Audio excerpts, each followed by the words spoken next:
Oleh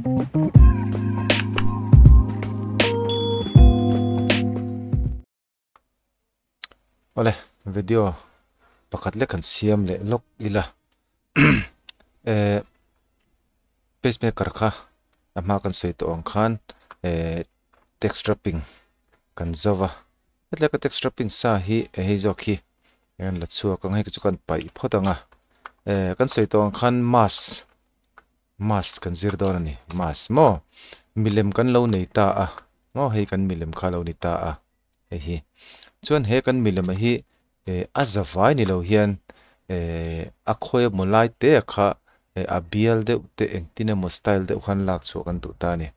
mo rectangle hi chu hetian rectangle ani maya engtina na he kan soi to a square engani polygon setting kha tiang vel te hian mo kan lo la chok du theita ki a size tur ki tiang vel te kan lo la chok du theita a tin a bial ang chi te pon kan la chok du theita a kha kha chu kan du dan ni ta se tiang vel te kan lo la chok du ta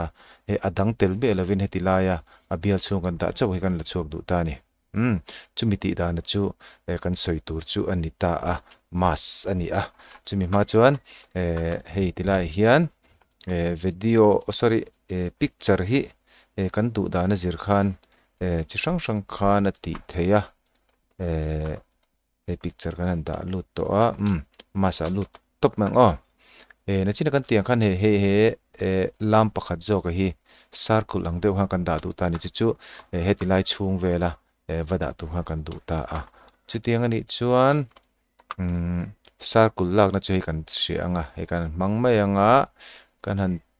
circle kan han siam ang aleng tok tur kan du dan vel khan hei hi kan du dan lo ni che lo pon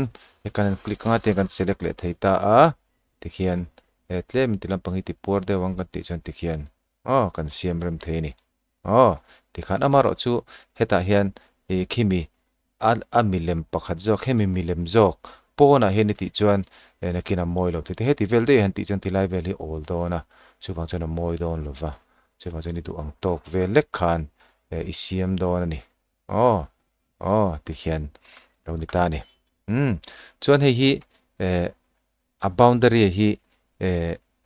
color te pok du chuan kan pengal theya control j kha color lak chuan ani ta a ta na boundary chu kan pe duanga a pol te mo a sen te ti khan kan du kha kan pe the ni khalai kha chu kan bo zirma sa ka tang khan kan thiam to tur angai taila a pol ka pe ang chuan khi kala chuak don ta ni kalak chu don chuan hei ka select anga hei tian shift met chungin hei tian ka select pek thei bok ani tikhian select ve hei mi circle hei select a hei hi select boka mo chu ani lo pon chu ti lo pon hemi mang tho khan hetia select khan a select vek ani hemi chunga khimi akal zbl chunga om phrim a khi a select vek ani tikhan chuan kan han select anga element da hian mas om ta ni mo control 6 a shortcut key hian ta lo control 6 mo an mas om le ta control shift 6 chote kan select khan control 6 amo hetilai element a mas kan tiang tikhian aron mas chok don ani mo aron mas chok don ani tikhian amaro chui ta hian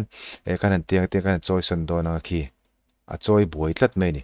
a choi buai tlat khatiang ang chia khan kan an mas le lokanga element an mas le lokil tikhian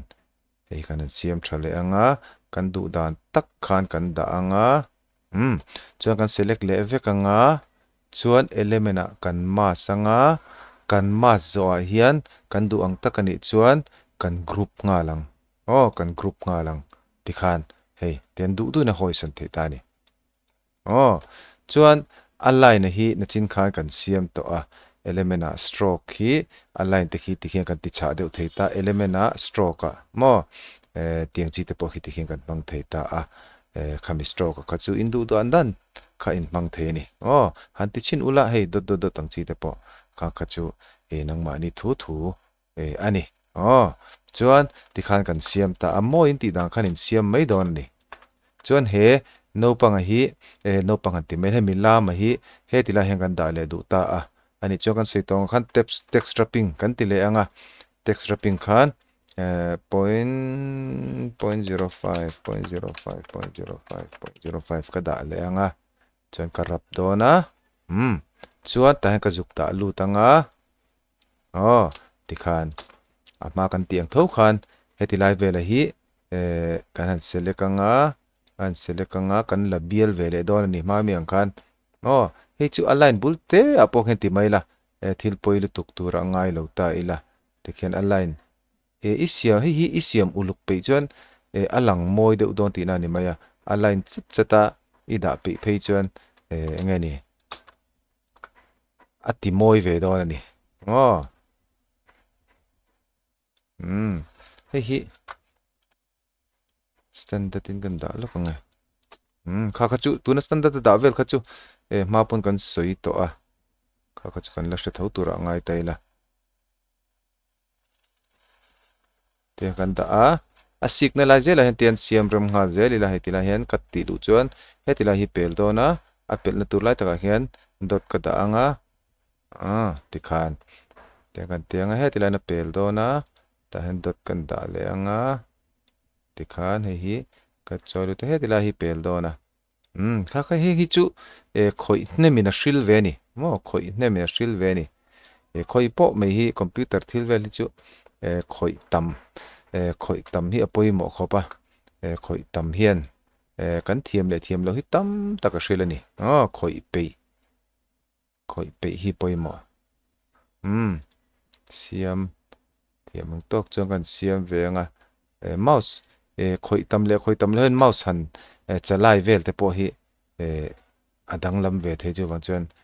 mouse kan chalai engani han khoi vel mouse han ti te po hi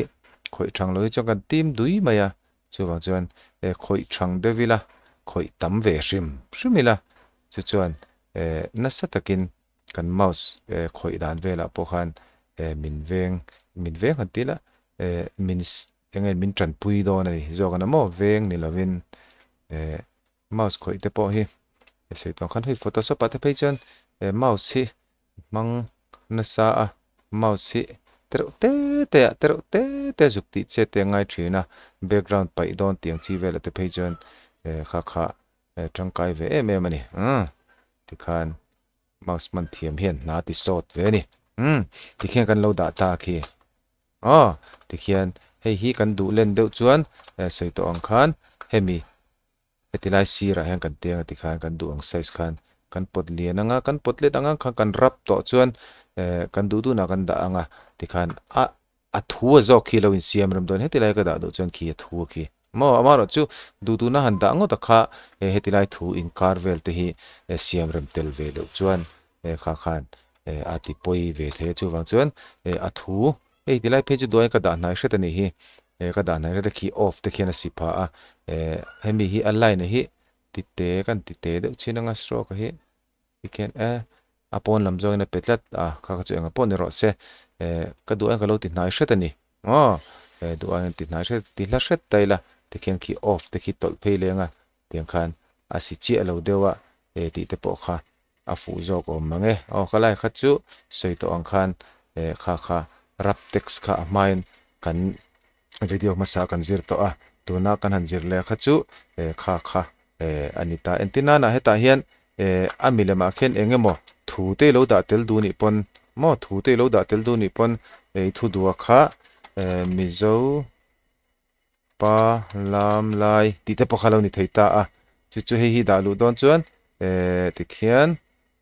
ti vel khan ti ta la control si center kan han da anga akal rakhi idu chuan ithak theya asen in ti taila chuan ball te peta ila ti vel te khian khiki sorry text lo rap tin ni kha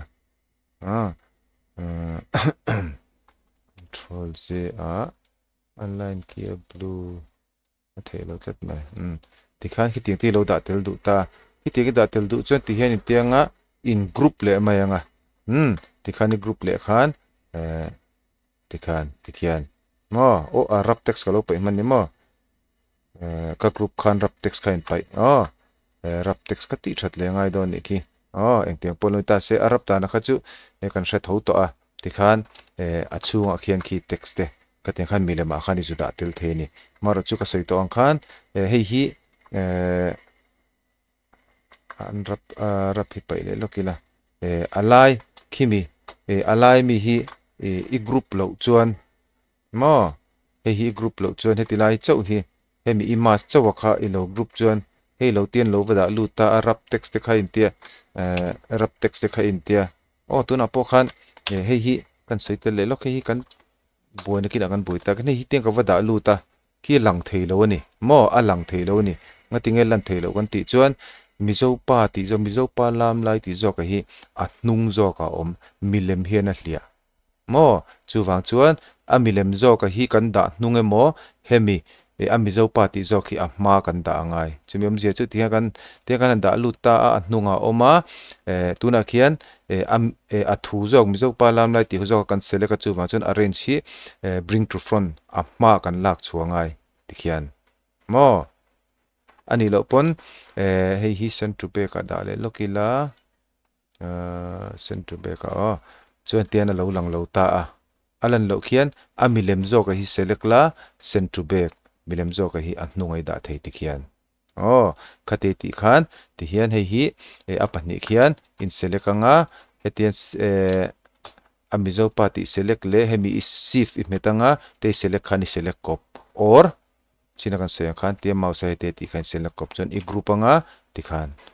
laksan thei to lo ven mizo pa chau ki shani la sang thei to lo amaro chu tlema ada na te ki ison hlek du ani chuan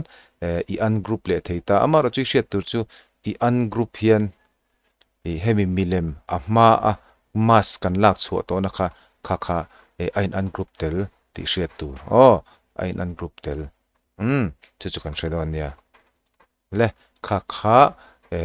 mas le group le an group te portal theyang chu central back te portal theyang chu chemi chung changa kan video rap text kan zir to te ne na la khoma man le dan chu ani kalome